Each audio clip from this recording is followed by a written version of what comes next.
So the F1 sprint around Austria and the Red Bull Ring, and well, let's talk about it for just a moment. Probably not going to go into too much detail, but there were some bits I liked, some bits which were just I mean, Verstappen won by 20 seconds. Or 21 seconds, I think it officially is classified as. Nearly a second a lap faster than his teammate, who got a good jump on the first lap, but then Verstappen came back through.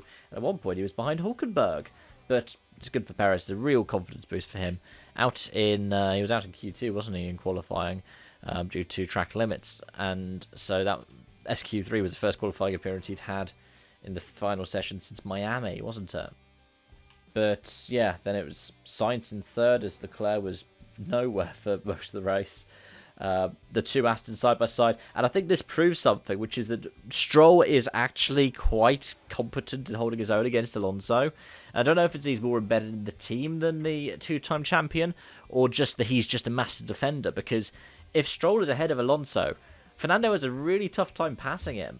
I think, do we see that Canada? We definitely saw it at Spain, that when Stroll was ahead of Alonso, Fernando wasn't able to pass easily or pass at all in some cases. Hulkenberg, it was a gamble for Haas to pit him out of the points, but he got back into the points. The dry tyres would have probably been better to go on the softs than the mediums, as we saw with the climb that Russell had in particular, starting right down towards the back. Hamilton starting last and, well, more or less last, wasn't he? And then getting to 10th. Lando holding on but dropping off. And that's where we saw the fade over, really. If you made the call later than Russell, you had to have been noticeably ahead of him to be able to pull it off. I mean, Hamilton was just around the same point as him, and they came out side by side. And in the end, Russell was 10 seconds up the road of his teammate, the 7-time world champion. Piastri did some really good moves, especially to get past Albon and Leclerc. So, well done for him with the McLaren. I know F1 TV, the commentary was saying about how it looked like there was an improvement in how McLaren performed in those mixed conditions.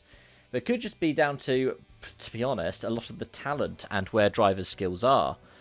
Like, it's why it's surprising you don't see Alonso or Lewis beating their teammates, because they tend to be better in those conditions. It's why it's so unsurprising that Verstappen's victory over Perez was so convincing, because he tends to be better than Perez in these conditions.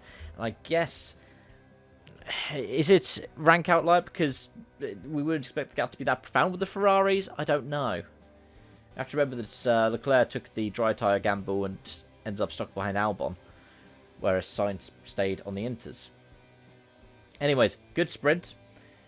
Probably the big thing that improves, though, it's a matter of circumstance as to whether or not the weekends are good or not.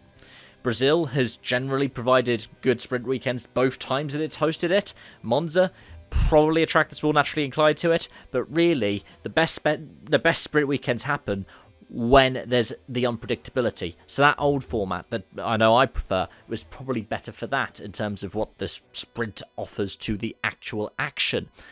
And yeah, I think today's one was the weather conditions was a big factor. But those are my thoughts and many yours in the comment section down below. Thank you so much for watching, and I hope to see you again soon. Bye-bye for now.